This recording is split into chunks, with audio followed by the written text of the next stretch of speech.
বাপরে বাপ, মুখে কত রুচি, কত গিলতে পারে একটা মানুষ, কত খেতে পারে। এই বেডির মুখে এত রুচি কিভাবে সম্ভব?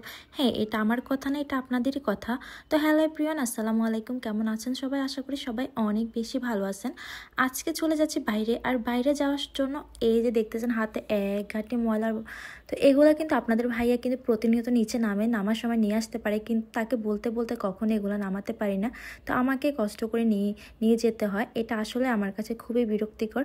তো একটা কাজের জন্য বাইরে বের হয়েছিলাম, তো কাজটা সেরে এখন বাসায় যেতে অনেকটা লেট হয়ে গেছে। তো ভাবলাম যে দুপুর গড়িয়ে বিকাল হলো, তাহলে কিছু খেয়ে যাই। তো এটা আমি কিন্তু বাসায় গিয়ে রান্না করাটা অনেক বেশি পেইনফুল লাগে, কারণ এটা জার্নি করার পর যদি আবার বাসায় গিয়ে রান্না করতে হয়, তাহলে এর থেকে বেশি কষ্ট আমার কাছে মনে হয় না কিছু আছে। তো আপনাদের ভাইয়াকে বলতেছিলাম যে একটু অন্য কিছু টাইপসের খাবার অর্ডার করি, যেহেতু সচরাচর যেগুলো সবসময় খাওয়া হয় সেগুলো তো খেয়ে আসলে লাভ নাই। টেস্টটা আমরা বুঝি এটা টেস্ট কেমন হবে, তবুও কে শুনে কার কথা।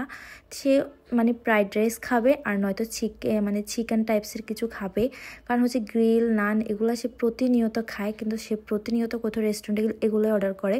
তো যাই হোক, আমি আজকে তার বিরুদ্ধে গিয়ে একটা পিৎজা অর্ডার করে নিলাম। বলতেছে তুমি মানে ফ্যাট ফুল হবে কিনা, তো আমি বলতেছি এটা আমি একা খাবো, আমার ফ্যাট ফুল হয়ে যাবে, কিন্তু তুমি কি খাবা? সে আবার বলতেছে আমার জন্য ফ্রাইড রাইস অর্ডার করো। তো কি আর করা যাবে, যার যার পছন্দ, যার যার রুচি। তো আমি আমার নিজের পছন্দ অনুযায়ী একটা পিৎজা অর্ডার করলাম। এটা এত বেশি মজা, একদম চিজে এত ভরপুর ছিল গাইস, বিশ্বাস করেন এটা এত বেশি টেস্টি। প্রচুর চিজ ছিল, আর চিজ ছাড়া পিৎজা আসলে ভালো লাগে না। অনেক বেশি চিজ কিন্তু আমি অনেক বেশি পছন্দ করি। আর ইদানিং কিন্তু আমি একটু ডায়েট করতেছি, ভাবতেছি না করতেছি, কিন্তু এসব খাবার সামনে থাকলে কি লোভ সামলানো যায়?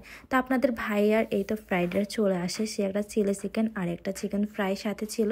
তো আপনাদের ভাইয়া কিন্তু সারাক্ষণ এগুলা খায়, তবু কেন জানি তার মুখে এত রুচি, সে এটা ছাড়া কিচ্ছু খাবে না, কখনো রুচি চেঞ্জ করবে না। তো বাইরে আমাদের সচরাচর খাওয়া হয়, আর খাওয়ার জন্য আপনার ভিডিও করা হয়, আর ওই ভিডিওগুলো আপনাদের সাথে পোস্ট করি। এমন না যে আমরা শুধু গিলতেই থাকি, খাওয়ার ভিডিওগুলো বেশি করা হয়, তাই ওগুলো পোস্ট করা হয়। কিন্তু আপনাদের কমেন্ট বক্সে ঢুকলে মাঝে মাঝে মনে হয় যে ভাই আমরা কত খাই জানি, কত খেয়ে একদম উল্টাই ফেলি। আসলে এমন কিছুই না। তো আপনাদের কমেন্টসগুলো দেখলে আসলে অনেক সময় খারাপ লাগে, কিন্তু আপনাদের কমেন্টসের কোনো নজর নাই যে কমেন্টস করছেন আমার একটু নজর লাগছে, বা মুখের রুচিটা কমছে, নয়তো আমার ওয়েটটা একটু কমছে, তাও হয় না। কি নজর লাগান জানি না। এটা আমি নিজের পিৎজার থেকে খাওয়ার পর আপনাদের ভাইয়া থেকে একটু টেস্ট করলাম, আমার দেখতেছি এগুলা খেতে খেতে আমি বোর হয়ে গেছি। তবুও কি আর করা যাবে, ওর থেকে একটু টেস্ট করে নিলাম।